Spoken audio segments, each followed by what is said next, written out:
Eh bien, bonjour à tous. On se retrouve aujourd'hui donc avec Marie-Alexine, ici, sur cette conférence sur comment réussir une migration SEO et qui est le truc où votre site peut se péter la gueule. Voilà, dans une version un peu plus triviale. Je te laisse te présenter. Moi, je suis Marie-Alexine, je suis consultante SEO et je travaille actuellement chez 410 Gone. Tu as dit actuellement, je ne sais pas si je dois avoir un message. Et puis je suis Patrick Valibus, vous me croisez toute la journée ici, je ne vais pas aller beaucoup plus loin. Et puis donc je suis le fondateur de Swan Tools. Et Marie-Alexine, donc, qui est ici, c'est elle qui est en charge de Swan chez 410 maintenant depuis quelques mois, y compris du SEO du site en lui-même. Voilà. Elle est trop modeste. Tac, suivant.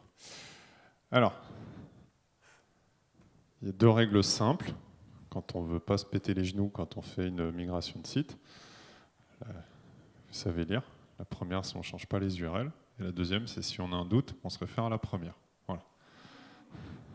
C'est aussi simple que ça. Voilà. Fin de conférence. Merci tout le monde.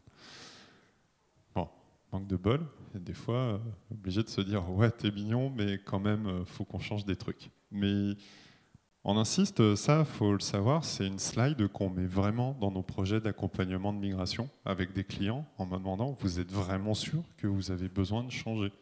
Voilà.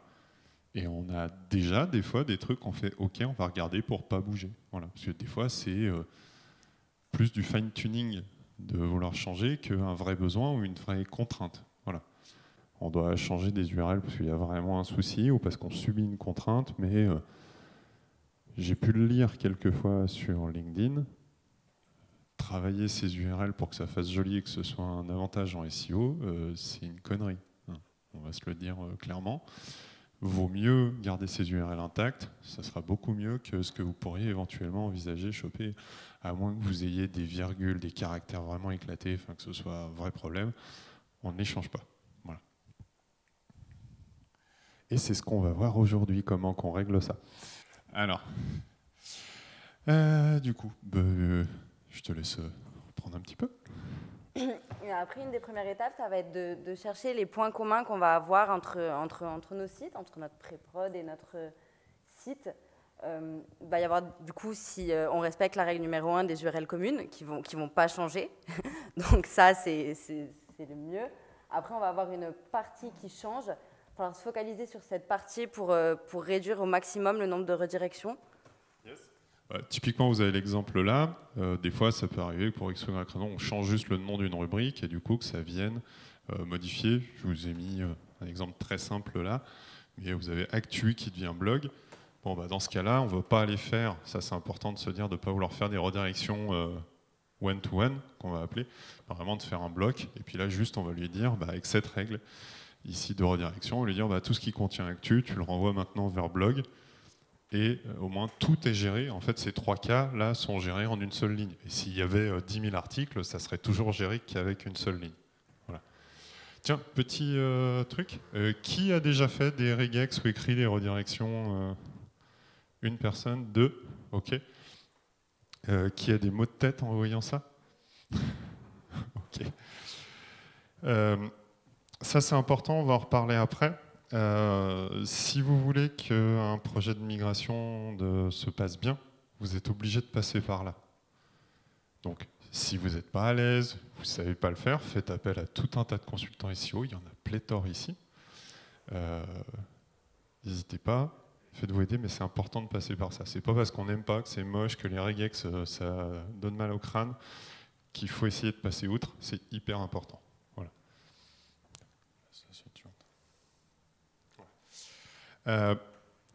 On a créé donc un outil, vous l'avez compris, qui s'appelle Swan, qui permet de vous faire gagner du temps et de vous éviter d'avoir à vous farcir la partie rédaction de ces redirections.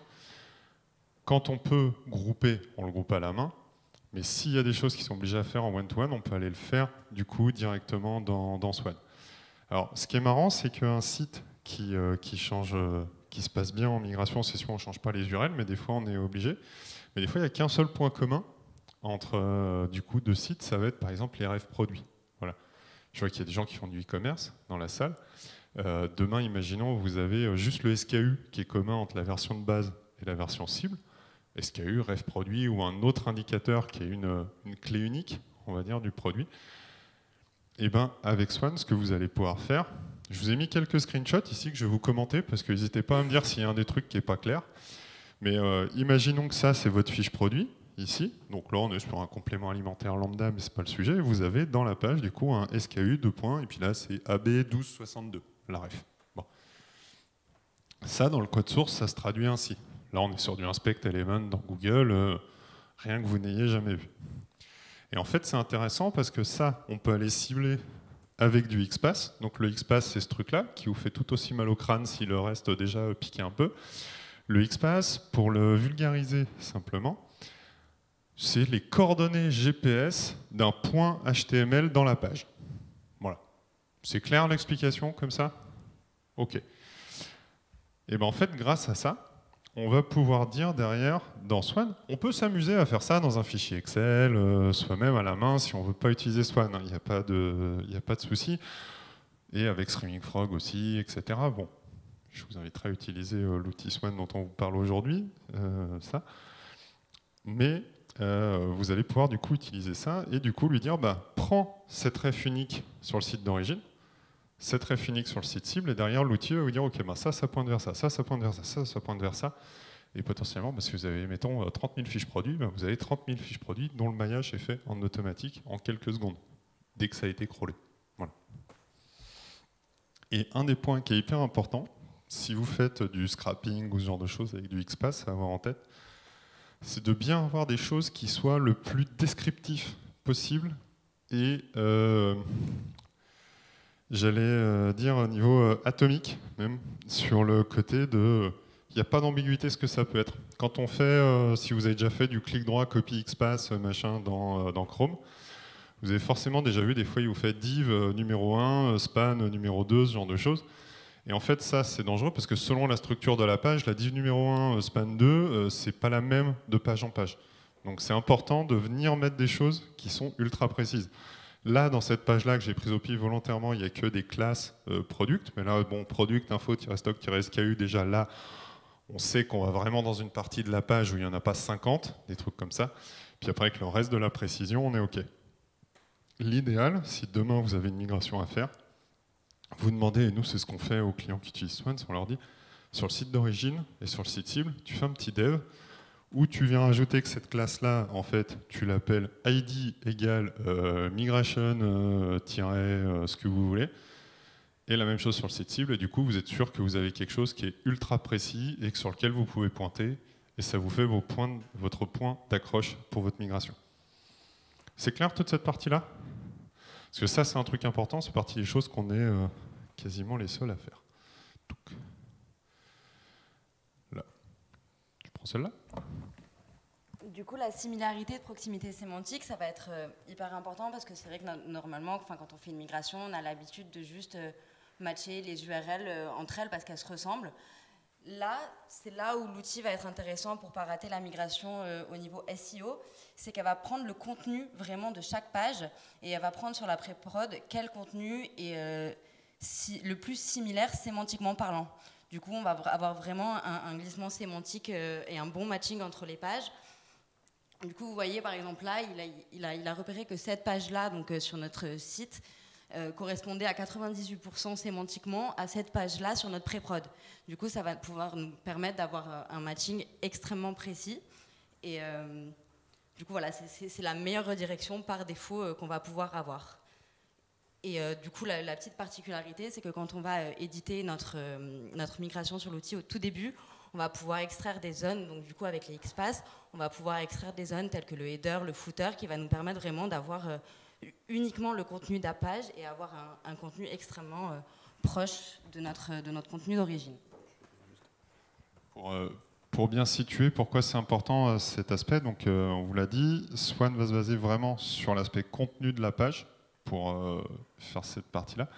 Et du coup, le header et le footer, surtout sur des sites e-commerce qui sont gros, On n'a pas forcément besoin d'utiliser cet outil si on veut faire une migration d'un site de 20 pages. En vrai, on fait à la main, c'est plié, et voilà. Là, on est sur quand on a un truc un peu plus fat et on n'a pas... Tiens, je ne l'ai pas mis dans les slides, mais comme j'ai dit, c'est un outil qui permet d'éviter à des générations de stagiaires de finir en psychanalyse parce qu'ils ont passé 3 nuits sur des fichiers Excel. Voilà. Vous avez tous déjà vu ça, au moins. Ou entendu parler de « Oh là là, jeune migration a fait des fichiers Excel, ça sent mauvais. » Bon. Ça, c'est pour éviter ça. Et en fait, sur cette partie XPath qu'on dit pour éviter, c'est sur un site e-commerce. Bon, bah, vous avez tous déjà vu des méga menus, des fat footers. Qui font des fois plus haut que le contenu de la page. Hein. On a tous vu ça, y compris quand on navigue sur le web. Et ben en fait, ces trucs-là, alors ils sont pertinents d'un point de vue market, hein, je ne débat pas, mais c'est des nuées de mots-clés, en fait, de contenu, qui potentiellement viennent perturber la sémantique de la page. Voilà. Vous prenez sur le site, je sais pas, de la Fnac, par exemple, vous êtes en train de regarder la collection de DVD de Dora l'Exploratrice. Voilà. Vous avez dans le méga menu des mots-clés qui concernent des micro-ondes, des lecteurs DVD, des autoradios, machin, etc., qui n'ont rien à voir avec la sémantique et qui sont sur toutes les pages. Donc ça peut venir polluer la compréhension sémantique de la page par le moteur, compris pour Google, mais ça c'est un autre sujet d'une autre conférence. Voilà. C'est pour ça que ça vous permet vraiment d'isoler le cœur de la page. C'est intéressant et du coup l'outil vous fait des propositions, comme vous pouvez le voir en termes de sémantique, pour voir vers quoi aller. Voilà.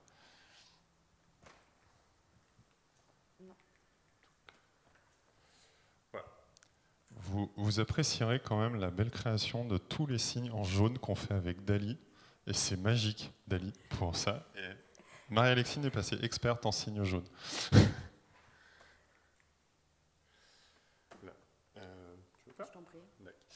Un des points qui est souvent sous-estimé quand on va faire une migration, c'est de se dire, OK, je fais mes redirections parce que j'ai un super outil, c'est cool. Mais des fois, on va oublier de voir toute la partie web perf. Voilà. Parce qu'on se dit, tiens, je vais en profiter pour changer d'hébergeur, parce que je change d'agence, j'en sais rien. Ma nouvelle agence m'a dit qu'ils avaient un partenaire et qu'ils aiment bien bosser, etc. Ce qui n'est pas forcément une mauvaise idée, hein, par défaut. Mais c'est important de s'assurer que, d'un point de vue pic de charge, etc., ça tient la route. Voilà. Surtout si on est sur un site un peu costaud, e-commerce, etc. On le sait que le TTFB est un indicateur reconnu en termes de ranking en SEO, pas le reste. Le reste est un indicateur plutôt sur l'UX et le taux de conversion. Ce serait dommage de tout bien faire et pas de s'assurer qu'on ne va pas se prendre des plombs avec ça au moment de la migration. Donc du coup, quand on fait un plan de migration, c'est important de se dire, ok, je vais aussi vérifier que ma perf, elle est intacte, voire meilleure. En général, quand on fait une refonte, c'est pour aller gratter un peu là-dessus. Donc c'est important d'aller faire ces tests-là. Voilà. Et avant et après la migration, parce que le serveur n'est pas sollicité pareil, typiquement, quand on est en pré-prod que quand on est en prod. Voilà. Tu veux faire celle-là ? Le maillage interne, du coup, ça va être important parce que vous allez avoir certains liens qui vont pouvoir disparaître pendant la migration si vous changez de design ou des petits blocs de maillage automatique comme les upsales, etc. Et du coup, ça va forcément pouvoir engendrer une perte de PageRank pour certaines de vos pages, parce que du coup, le PageRank, c'est le nombre de liens et la qualité des liens. Du coup, si vous avez certains liens qui bougent, ça peut forcément diminuer le PageRank de votre page. Donc, il va falloir vérifier vraiment le maillage interne en amont. Nous, on utilise un outil qu'on a en interne, mais vous pouvez utiliser des GFI ou des outils qui vont vous permettre de regarder votre maillage interne et d'être sûr, post-migration, de laisser aucun lien de côté et de certains éléments essentiels de ne pas les laisser de côté. Vous regardez ceux qui sont là, du coup, quand vous faites une migration, vous checkez que vous avez les mêmes blocs de maillage, ce genre de choses qui restent présents. Parce que souvent on se dit, ok, j'ai mes mêmes pages, mon corps de texte de blog, par exemple, il y a toujours les liens de l'article de base vers l'article SIP, ça c'est un classique. Mais des fois on se dit, tiens, avant il y avait un widget, les articles récents, potentiellement, ou les articles proches, il y en avait 3, puis maintenant il y en a 4, parce que le réglage a changé. Du coup, c'est plus la même répartition de PageRank, ça va changer. Peut-être qu'il y a des blocs qui sont rajoutés. Donc ça, c'est clairement le genre de choses qu'il faut faire gaffe. Donc une analyse de PageRank avant et après, c'est intéressant. Vous n'allez pas forcément avoir les mêmes scores, mais c'est important de se dire, ok, l'ordre dont est distribué le PageRank est globalement assez proche de ce qu'on avait avant. Voilà. Les backlinks aussi, ça va être vraiment les URL qui vont devoir être prioritaires dans l'ensemble des URL de votre site, puisque les backlinks, c'est quand même important pour l'autorité de votre site. Donc ça va être les URL que vous devrez prioriser lors de votre migration. Vous les listez avec des outils comme la Search Console, Baba, Majestic, Ahref. Et après, vous allez pouvoir, dans notre outil, ça va être la première barre que vous voyez, c'est les URL que notre outil a trouvé pendant le crawl. Et puis après, vous pourrez faire votre import Majestic, import SEMrush, import Search Console, Analytics, etc. Et là, vous allez pouvoir importer des URL, toutes vos URL ressemblant des backlinks. Ça permettra aussi d'en oublier aucune et de pouvoir bien les rediriger vers votre nouveau site. Oui, même c'est prioritaire. Et si jamais ça devait arriver, on vous prévient d'une migration à faire, mais genre last minute, hein, j'ai vu un sourire dans la salle, ça doit témoigner de quelqu'un qui a vécu une situation de ce style une fois. C'est trop vécu, ça, hein, clairement, le côté de « Au fait, il y a la migration du site à faire, il faudrait faire le plan de redirection, ça bascule quand en prod ?» Bah demain. Voilà. C'est quelque chose que j'ai déjà entendu plein de fois. Si jamais vous vous retrouvez dans cette situation, vous n'avez pas le temps, vous travaillez pas avec nous, pas de sujet. Et vraiment, s'il y a un truc à prendre le temps de rediriger, si vous devez faire des choix en mode médecine de guerre, quoi, c'est on ampute ou ça meurt, voilà. Pardon pour la métaphore, mais c'est tout ce qui prend des backlinks, c'est le premier truc que vous redirigez. Au pire, le reste, tant pis, vous verrez plus tard. Mais s'il y a un truc à faire en premier, c'est vraiment ça, et c'est ça l'objectif. C'est pour ça qu'on vous l'indiquait dans les critères. Tiens, pour vous, c'est quoi la réponse à cette question? Combien de temps et qui, allez, par main levée, qui dit moins de 6 mois? Là, ok. Moins d'1 an? Ok. Qui dit on les enlève jamais? Je crois que j'ai vu quelqu'un lever la main 2 fois. Yes. Alors en fait, la réponse, elle est très simple. Vas-y. Et bien en fait, on les garde indéfiniment. J'ai fait le test. Hein, avant d'appeler 410 Gone, ça avait un autre nom qui était basé sur mon nom de famille. J'avais fait un jeu de mots, valib.us. Voilà, un petit clin d'œil à Scriptaculous pour ceux qui connaissaient la librairie JS à l'époque. Et en fait, j'ai gardé une analyse de log dédiée à cet ancien NDD avant la redirection, donc je le traque. Et en fait, je vois que là, ça doit faire 7 ou 8 ans, il continue d'aller pinguer des URL Google. Alors que les trucs se prennent des 301 depuis 7-8 ans, quoi. Donc clairement, juste, désolé, mais il ne faut jamais les enlever, ça c'est une première chose. Et il faut continuer de renouveler le NDD à vie. Parce que si on ne renouvelle pas l'ancien NDD, on se dit mais c'est pas grave, c'est redirigé, machin, ben, il se passe quoi? Il se passe qu'il y a une des 500 personnes qui est sur le salon aujourd'hui qui un jour va se dire tiens, un nom de domaine expiré avec des backlinks, tiens, je vais peut-être le racheter, je vais monter un PBN dessus. Voilà.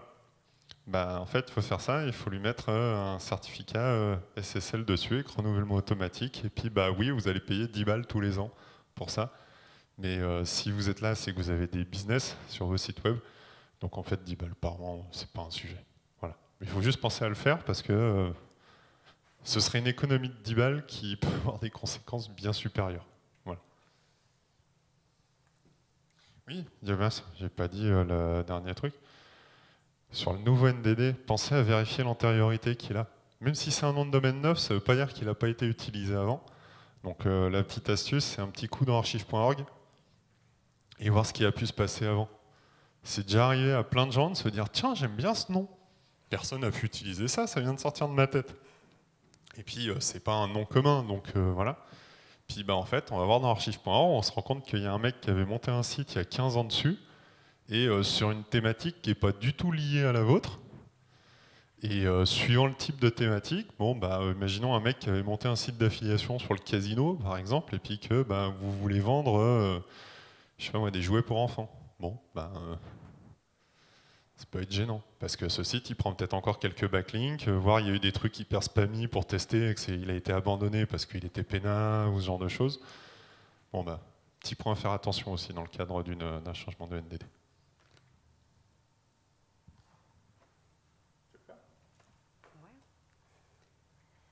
où mettre les redirections. Du coup, il va y avoir plusieurs possibilités. Le vhost, c'est ce qui va être à prioriser.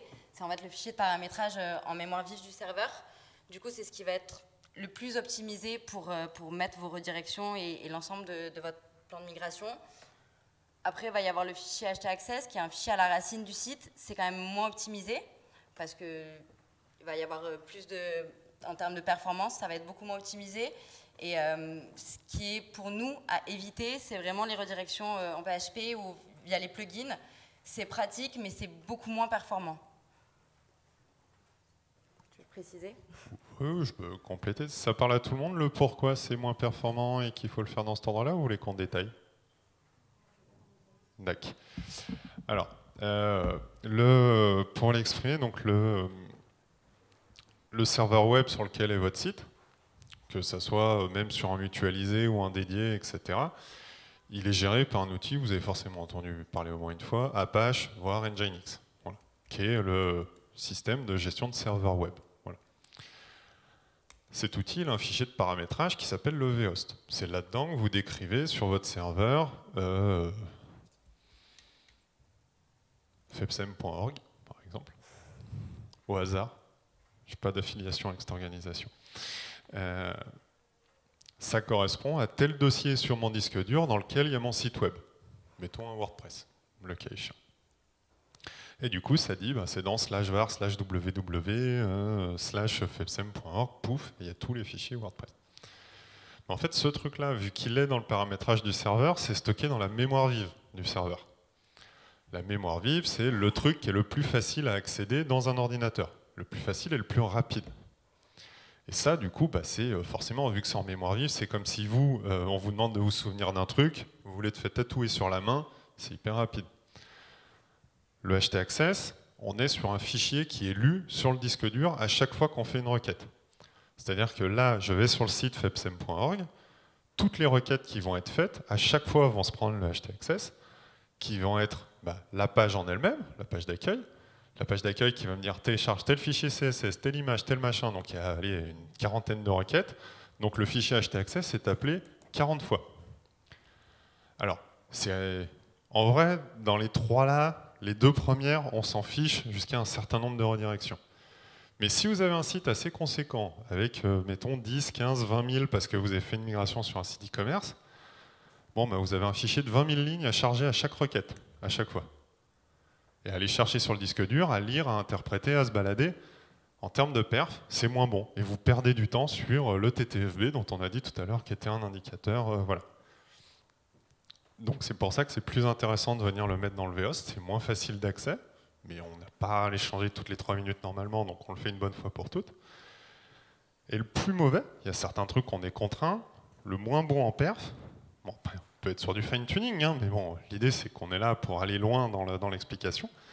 C'est toute cette partie-là, on va le faire dans un plugin. Il y a plein de gens qui vont dire, ouais, moi, mes redirections, je les gère, j'ai mis une extension dans WordPress, et puis je viens de gérer comme ça.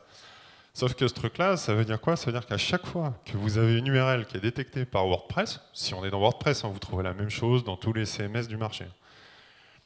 Mais ça va dire, ok, alors, /toto.html, ça n'existe plus. Vers quoi ça redirige? Du coup, qu'est-ce qui se passe? Il se passe que le serveur, il fait ça à PHP, l'extension WordPress sous PHP, elle fait. Alors, je vais voir en base de données, ça fait une requête dans la base de données qui va chercher où se trouve Toto, machin, qu'est-ce qu'il y a en face, paf, ça remonte à PHP, PHP qui dit ok, je déclenche la redirection. Ça fait beaucoup de bordel pour un truc qui peut être stocké dans une ligne dans le fichier VOS de paramétrage. Voilà, c'est pour vous expliquer ça. Vous dites, bon ok, si ça arrive une fois, c'est bon, mais imaginez, vous êtes sur un site avec un gros trafic, un pic de charge, vous êtes pendant les soldes, ce micro-pouillem qui perd du temps, qui est multiplié par X dizaines de personnes qui viennent sur votre site, ou même demain, sans dire que vous êtes Amazon avec en plein Black Friday, mais vous avez envoyé une super newsletter à toute votre base adhérents parce que vous faites une super offre promo, ils débarquent tous, c'est con, mais ça se ressent sur la charge et la vitesse de chargement.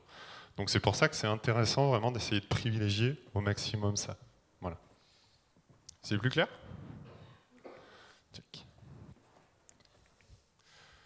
Là. Il va falloir tester ces redirections. L'avantage avec notre outil, c'est qu'on peut le faire sur notre environnement de prod, de pré-prod. Une fois qu'on a intégré, du coup, notre outil va générer l'ensemble des règles de redirection qui soient en automatch ou que vous ayez matché en fonction du glissement sémantique. Vous allez les intégrer donc dans votre vhost ou dans votre fichier HT Access selon ce que vous aurez choisi et les accès que vous aurez. Et vous allez pouvoir, avant de mettre votre pré-prod de la publier, vous allez pouvoir tester toutes vos redirections et pouvoir faire les ajustements qu'il faut si jamais, vous voyez, vous en avez qui sont en 410 alors que vous voulez les matcher, vous en voyez certaines qui n'ont pas matché, qui sont en 404, vous allez pouvoir vraiment améliorer votre plan de redirection pour pouvoir, à la fin, le publier. Et quand vous passez votre site en production et que vous le publiez, vous allez pouvoir également, grâce à notre outil, vous allez régénérer vos règles de redirection, vous allez les intégrer, et là, vous allez pouvoir tester en production une fois la migration faite et pouvoir ajuster en temps réel. Typiquement, si vous avez un jour ce graphique qui vous apparaît, ça veut dire que le plan de redirection que vous avez fourni à l'équipe de dev, il n'a pas été mis en place. Voilà. Mais vaut mieux s'en rendre compte en pré-prod qu'en prod quand ça a été fait. Je l'ai vécu, d'ailleurs c'est l'un des trucs qui m'a donné l'idée de sortir Swan, pour la petite histoire. Les mecs ne l'ont pas mis en place. Ça a mis 3 plombs à ce qu'ils veuillent le mettre. Pendant 7 jours, on voit la courbe de traf qui fait... Et bizarrement, quand on met les redires, ça remarche. Mais voilà, donc ça c'est un point qui est important et ça peut permettre de voir, pas forcément que le fichier n'a pas été mis en place, mais peut-être qu'il y a un problème dans l'interprétation de vos redirections, dans le paramétrage, etc. et que ça nécessite d'ajuster quelque chose. Du coup, ça vous permet de vous en rendre compte avant. Voilà. Un point de contrôle basique mais essentiel, puisqu'on a eu le cas même il n'y a pas très longtemps avec un de nos clients, on n'indexe pas la pré-prod. Il faut faire très attention. Et du coup, le mieux, c'est de mettre en place un fichier HT password. Vous mettez en lien avec le fichier HT access. Ça prend 5 minutes et ça permet du coup d'être tranquille, de ne pas faire de duplicate content entre notre pré-prod et notre site.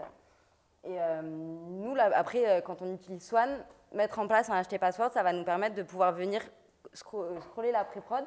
Sinon, on ne pourra pas la crawler et on ne pourra pas avoir les URL de la pré-prod. Du coup, c'est simple, quand on met notre test domaine, on met notre URL, et on met notre user, notre password, et ça va permettre de venir crawler la pré-prod.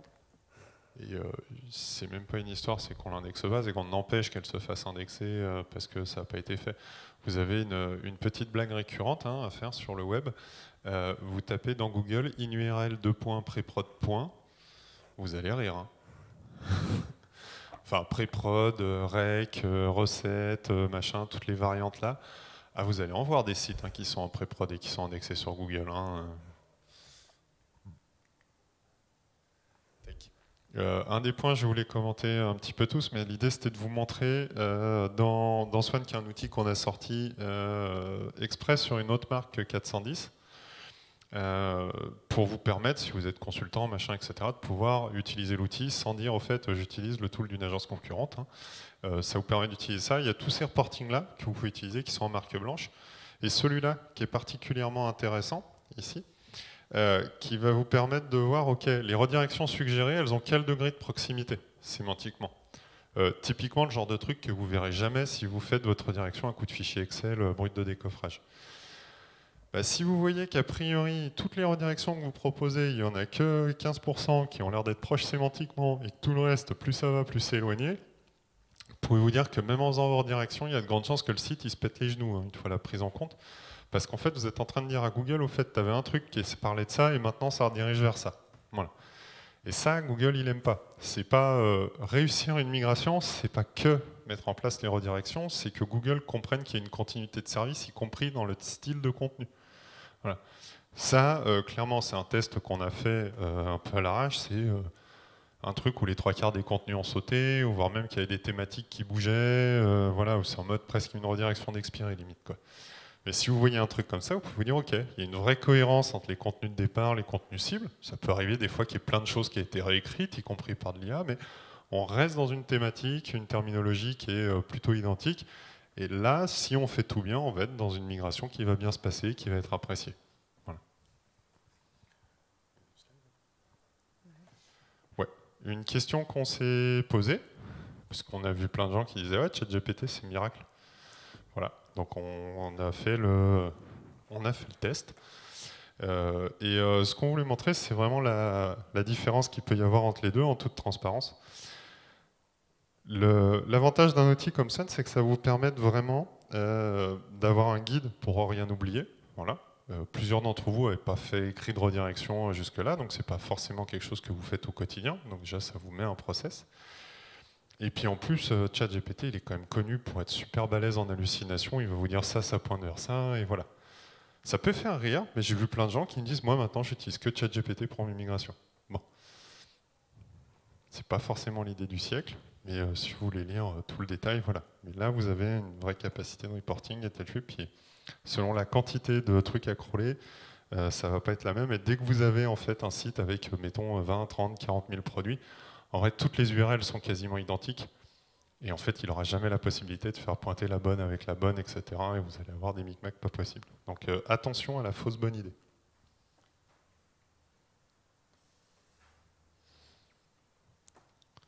Il y a un bug à gagner. Qui a la réponse? Levage de main. Ah, je vois au fond à droite. Elle va en premier. C'est pas ça la question. Ah, je vois là-bas le suite orange. Oui, non, c'est toi devant, non. Ouais. Dans le V-host. Ouais, exact. T'as gagné un mug. Félicitations.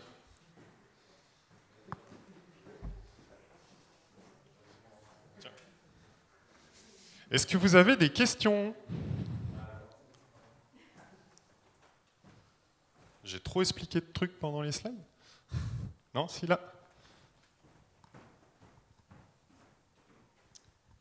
Bonjour et merci pour tous ces détails.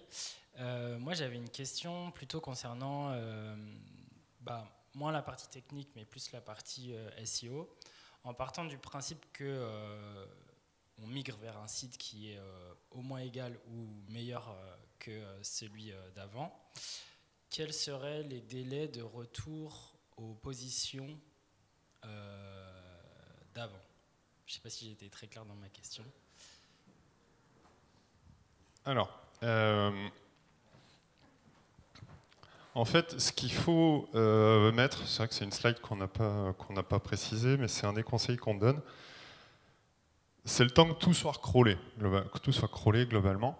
Un des trucs qui peut être intéressant, on le voit sur certains sites, c'est assez rare, mais si vous voulez accélérer le processus de prise en charge des redirections, le bon plan, c'est de faire un sitemap HTML que vous mettez en footer du nouveau site. Alors ça, le marketing de votre client ou de votre boîte va détester cette page. Je vous le dis tout de suite. Vous allez créer un truc que vous allez mettre dans le footer pour que ce soit un lien site-wide, qui soit bien vu, machin, et que Google se la bouffe. Hein. Ça. Et dans cette page HTML, vous allez mettre la liste de toutes les URL importantes que vous voulez que Google crawl. Et les URL importantes, le lien, il pointe vers l'ancienne URL, qui est redirigée. L'objectif, c'est de forcer Google à se bouffer les URL qui ont disparu pour qu'il les redécouvre, qu'il les voit, etc. Parce qu'à partir du moment où vous faites votre bascule, que vous avez bien fait toutes vos redirections, etc., tout simplement, les anciennes URL, il n'y a plus rien qui pointe dessus. Donc du coup, dans la liste d'attente de Googlebot pour qu'est-ce qui doit aller crawler, elles ne réapparaissent plus, celles-là. Donc du coup, si vous créez cette page-là, vous allez forcer que Google retourne se bouffer d'anciennes URL et découvre la redirection, la prenne en charge et OK, on passe à autre chose. Voilà. Donc ça, c'est vraiment la bonne astuce. Et l'autre truc, qui est encore un peu plus tricky, mais toutes ces anciennes URL que vous avez faites, vous en créez un fichier sitemap XML et vous le mettez dans la Search Console avec un nom différent, traitement redirection.xml. Et vous voyez à quelle mesure il est traité. Et que les URL arrêtent d'être indexées, les anciennes. Et ça va vous permettre de vraiment pouvoir tracer dans quelle mesure tout ça, ça a disparu. Voilà. Ça répond à ta question? Il faut que tu fasses en sorte que tout soit repris en compte. Et si, j'ai vu tu peux le voir, il y a le graphique sur la page d'accueil de Swan, je crois que je l'ai laissé. Mais tu as un truc, vraiment, à partir du moment où on met la redirection, ça repart, quoi. En fait, c'est à partir du moment où tu favorises la bonne prise en compte du crawl, machin, c'est très rapide. Les migrations où ça met du temps, machin, à revenir, c'est parce que tu as du temps pour que Google recrawl tout. Et dans sa mécanique de recrawl, forcément, tant qu'il n'a pas tout recrawlé, qu'il n'a pas refait son analyse, il ne peut pas connaître la bonne répartition du PageRank parce qu'il connaît que la moitié du schéma. Voilà. Tu vois, si par exemple, moi je pointe du doigt Alexine, je fais un lien vers Marie-Alexine, Elle fait un lien vers moi. Pour l'instant, tant qu'il n'y a que moi qui a été crawlé, bah, tu vois qu'il y a un... Moi, je pointe vers quelque chose, mais tu ne sais pas que moi, je reçois aussi un pointage. Et en fait, l'idée, c'est de faire... Au fait, il y a tout le monde qui se pointe, tu fais ton analyse après, et du coup, là, il fait OK, le nouveau schéma, c'est ça, l'ancien, il n'existe plus, et du coup, il a les bonnes datas. Donc, c'est vraiment de favoriser le crawl de l'ensemble. Une autre question? Ouais, au fond, j'arrive.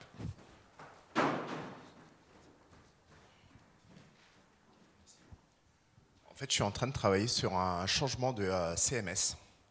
Et est-ce que le changement de CMS, est-ce que tu le prends en compte dans la migration? Tu vois, donc je sais que le design, il change un peu parce qu'il y avait des choses dans l'ancien site qui ne sera plus présent dans le nouveau site. Mais du coup, est-ce que tu vas prendre en compte les mêmes choses sur un changement de CMS? Alors, tu as forcément les mêmes choses qui sont prises en compte. Et le changement de CMS, en fait, il va avoir un impact à plusieurs titres. Vu que c'est pas le même CMS, potentiellement, c'est pas la même perf, c'est pas les mêmes réglages de perf, donc tu as ce petit sujet à ajuster. Vu que pas le même CMS, tu n'as peut-être pas exactement les mêmes blocs de maillage interne avec des widgets, articles récents, produits récents, machin, tout ça, et puis la même conception en termes d'UX, potentiellement, au passage, parce que le CMS va t'apporter des contraintes. Donc là, toute la partie maillage interne, il va falloir vraiment la checker. Ça. Et l'un des bonus que tu vas avoir, c'est que quand Google découvre un nouveau CMS, en général, il aime bien tout crawler très vite. Donc tu vas avoir un petit bonus là-dessus. Et vérifier aussi, quand tu fais un changement de CMS, souvent tu peux avoir des tournures d'URL qui vont être un peu différentes. Par exemple, les images ne vont pas stocker au même endroit par défaut, voilà. Donc ça, le bon plan d'ailleurs sur la redirection de tout ce qui est statique, les JS, CSS, vous en fichez dans une redirection, pas se mentir. Les images les plus importantes, éventuellement vous faites des redires, mais vous ne fatiguez pas trop. Et vous copiez-collez en fait l'ancien dossier image de l'ancien site dans le nouveau pour garder la même arborescence, et comme ça au moins c'est gardé, il n'y a pas de perte, et petit à petit découvrira les nouvelles. Voilà, c'est le hack simple, et parce que gérer à la main des redirections d'images, il faut vraiment avoir une armée de stagiaires à traumatiser, et puis je suis contre la maltraitance des gens. Donc, une autre question? Tu me dis quand il faut que je m'arrête au fond. Hein. Bonjour et merci pour cette présentation. Ma question se porte plutôt sur le robot TXT et l'importance du robot TXT dans une migration, parce que on sait qu'il y a potentiellement des URL qui sont créées avec WordPress, avec le CMS WordPress, qui ne le seront pas sous Magento ou sous autres CMS. C'est quoi l'importance de s'occuper du robot TXT, parce que vous n'en avez pas parlé? Alors, j'en ai pas parlé parce qu'il n'y a pas de lien lié à la migration, en fait. Tu vas avoir ton robot.txt, tu prends le robot TXT idéal pour WordPress que tu as au moment où tu es sur WordPress. Si tu bascules sur, on va rester sur un CMS blog, je sais pas, Drupal par exemple, bah, tu prends le meilleur robot.txt possible sur Drupal que tu adaptes à ton contexte et tu publies ce fichier au moment de ta bascule. Voilà. Oui, il faut. Mais après, il fait partie du package de ta refonte. De la même manière que peut-être tu changes de logo, tu changes de couleur et tu publies un autre fichier CSS, machin. Il est embarqué dans le reste des évolutions de ton site. Voilà. Et de toute manière, il sera dans le code par défaut, il est modifié. Mais oui, mettre un robot TXT d'un WordPress dans un Magento, c'est un non-sens. Voilà. Mais c'est en fait, ça ferait partie des pratiques qui sont d'appliquer les bonnes pratiques par rapport à ton site en prod à l'instant T. Voilà. Qu'on peut mettre sur le robot TXT, sur le fichier sitemap, sur tout un tas de choses. Quoi. Voilà. Mais ce n'est pas lié à la migration en tant que telle. C'est comme d'autres choses, bah, c'est tu déploies ton nouveau site avec ces nouveaux fichiers sources dont le robot TXT ici va faire partie. Le seul truc qui peut jouer à la marge, c'est ce que je parlais du sitemap XML qui va te servir à forcer. Éventuellement, au début, tu mets dans ton fichier sitemap, tu le fais pointer vers un sitemap index qui, lui, va lister tes différents fichiers sitemap de travail, dont celui qui contient la liste des redirections à traiter. Voilà. Éventuellement, ce serait ça le point. Ah, on arrête. Ben, merci à tous. Merci.